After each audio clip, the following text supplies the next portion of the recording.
மறையும் நிலவென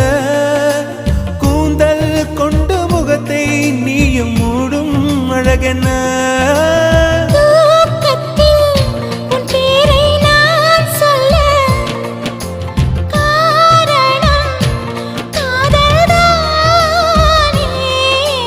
பிரம்மன் கூட ஒரு கண்ணதாசன் தான் உன்னை படைத்ததாலே